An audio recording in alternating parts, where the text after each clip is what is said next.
रमन कुमार और मेरे साथ आप देख रहे हैं युवा शक्ति बिहार झारखंड। मेरी उपस्थिति अभी पटना के पटेल सेवा संघ के भवन में है। यहाँ पे पटेल जयंती मनाई जा रही है और यहाँ पे तमाम नेता लोग जदयू के आए हुए हैं और श्रवण कुमार जी हैं, माननीय मंत्री ग्रामीण विकास विभाग। आज के कार्यक्रम पर भी बात करेंगे और सरदार पटेल जी के ऊपर भी बात करेंगे। और सरदार पटेल को लेकर सारी पार्टियां अपने अपने स्तर पर उनकी जयंती मना रहे हैं, चाहे वो देश हो, प्रदेश हो या देश से बाहर हो। आइए हम आपको ले चलते हैं और बात करते हैं, देखते हैं ये क्या कहते हैं। अध्यक्ष और पटेल सेवा संघ बिहार के अध्यक्ष आदरणीय परमानंद सिंह जी,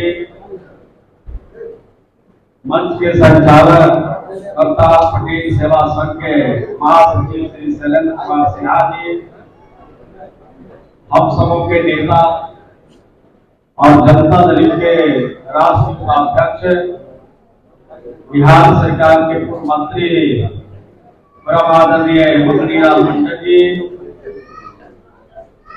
बिहार सरकार के परिवहन मंत्री आदरणीय श्रीमती शीला मंडल जी, यहाँ पर उपस्थित बिहार विधान परिषद के पूर्व सदस्य भाई मालविकी सिंह जी, डॉक्टर लाल बाबू, यहाँ पर उपस्थित जनता दल पटेल सेवा संघ के उपाध्यक्ष श्री अशोक कुमार जी, श्री नरेश कुमार सिंह जी, श्री गुंजन पटेल जी, प्रोफेसर नीलमणि जी,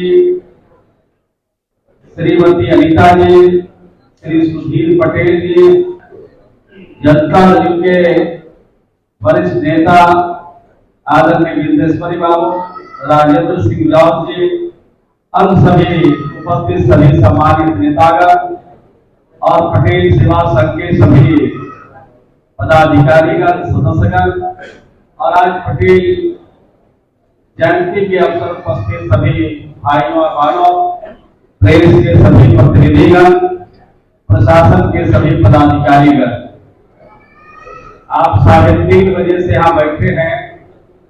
हम तो अभी आए हैं, लेकिन हमारा एक कार्यक्रम था, माननीय मुख्यमंत्री जी नालंदा गए हुए थे, उसी के चलते हमें थोड़ा विलंब हुआ है, इसके लिए मुझे क्षमा करें।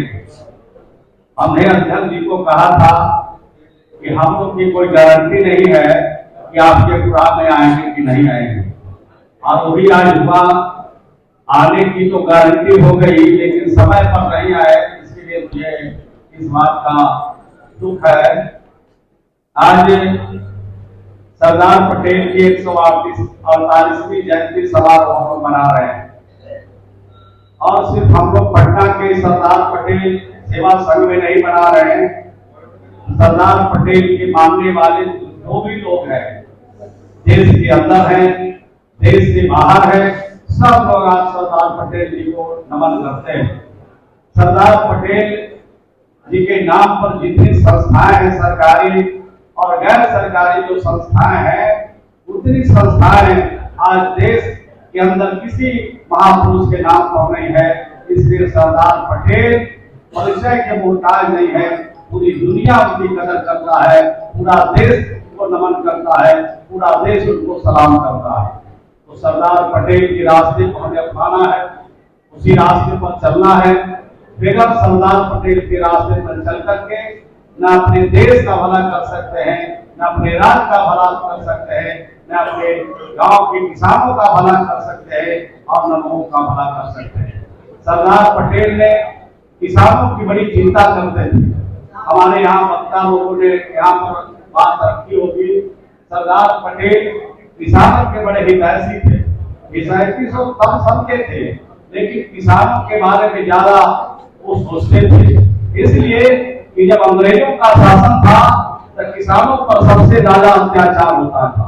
और जब किसानों सिर्फ एक बात कहना ये चाहते हैं कि 1928 में जब बारडोली का सत्याग्रह हुआ था और वहां के किसानों के ऊपर अंग्रेज हुकूमत का अनेक प्रकार की यातनाएं चल रही थी और अंग्रेजों ने वहां के किसानों की जमीन को वहां पर नीलामी करने की कोशिश की, नीलाम करने का योजना बनाया और 2% का टैक्स जो लगता था 6% टैक्स आज पूरे देश में किसानों की हालत बस से बदतर है। किसान आज अपनी फसल का दाम मांगता है, किसान अपने फसल के हिफाजत करने की चाहता है, तो आज उन पर पूरे देश में गोलियां चलती है, लाठियां चलती है और ऊपर गोली और लाठी की बौछार करके दुनिया से उनको विदा किया जाता है। आज सरदार पटेल होते तो किसी की हिम्मत नहीं थी, किसी सरकार की हैसियत नहीं थी कि आज किसानों पर इतना अत्याचार हो सके।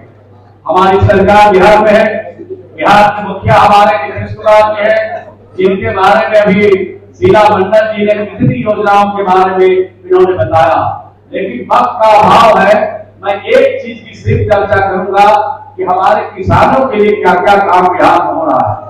अब किसान से जुड़े हुए हमारी पार्टी में जो किसान भीड़ है उसमें बहुत सारे नेता यहाँ बैठे हैं जो किसानों के लिए काम करते हैं।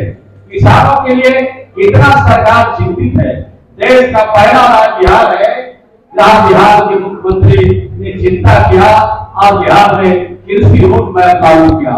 और कृषि रोड मैप का कितना महत्व किया उन्होंने, देश के महामहिम राष्ट्रपति से प्रथम कृषि रोड मैप का शुभारंभ कराया और किसानों में संदेश दिया कि आप चिंता मत करो, तुम्हारी आमदनी बढ़ेगी। किसान का बेटा खेत छोड़ करके रोजगार की तरफ जा रहा था, खेत छोड़ करके नौकरी की तरफ जा रहा था, खेत छोड़ करके व्यवसाय की तरफ जा रहा था। जब नीतीश कुमार ने ये कदम उठाया, कृषि रोड मैप बनाया, तब किसानों को भरोसा हुआ। आज किसान खेती छोड़ करके किसान आज खेती की तरफ आप मुड़ रहे हैं, खेती को उत्तम बनाने में लगे हैं, खेती को लाभकारी बनाने में लगे हैं। आज बिहार में चौथा कृषि रोड मैप भी बिहार में लागू हुआ। ये देश का 2 सप्ताह के कार्यक्रम के लिए बड़े तादाद में सभी लोग इकट्ठे हुए हैं। शहर के लोगों को फुर्सत कम रहता है, फिर भी पूरा देखे हॉल खचाखच भरा हुआ है। सरदार पटेल को लोगों ने याद किया है, उनके रास्ते पर चलने का संकल्प लिया है और उनके रास्ते से ही इस राज्य और देश की तरक्की हो सकती है, विकास हो सकता है, शांति आ सकता है, अमन आ सकता है, भाईचारा और प्रेम आ सकता है, जो सरदार पटेल ने संदेश दिया था। आज कुछ लोग देश में नफरत फैलाने का काम कर रहे हैं, ऐसी शक्तियों को से सावधान रहने की ज़रूरत है। यही संदेश आज सरदार पटेल जी के जयंती के अवसर पर दिया गया है। भाजपा कह रही है कि 2 ही सामंती लोग हैं, लालू जी और नीतीश जी। भाजपा क्या करे मैं क्या जानता हूँ। सरदार पटेल ने तो कहा है कि देश जो राष्ट्रपिता के जो हत्यारे हैं उनको आज सम्मानित कर रहे हैं।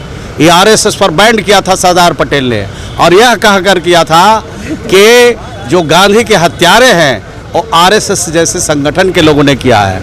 और आरएसएस के लोग वहाँ पर जो ट्रेनिंग देते हैं, आतंकवादियों का ट्रेनिंग देते हैं, नफरत फैलाने के लिए ट्रेनिंग देते हैं, समाज को तोड़ने के लिए ट्रेनिंग देते हैं। ऐसे संगठन को प्रतिबंध करने का काम सरदार पटेल ने कहा है। तो सरदार पटेल से बड़ा आज उनके पास कोई लीडर नहीं है। जिनको देश की आज़ादी से कोई मतलब नहीं है, जो लोग उन दिनों नफरत फैला रहे थे, जो अंग्रेज़ों के गुलामी करना चाहते थे, वो आज अमृत महोत्सव मना रहे हैं। तो अमृत महोत्सव मनाने से आप धूल नहीं जाइएगा, आप गंगा जी में स्नान करके आप चले आइएगा, तो आप नीट एंड क्लीन नहीं होइएगा। आपका जो उद्देश्य है, आपका जो चाल है, आपका जो चरित्र है, वो है नफरत का। प्यार से देश चलेगा, नफरत से देश नहीं चलेगा। अपने इलाके की खबरों को जानने के लिए युवा शक्ति चैनल को सब्सक्राइब करें।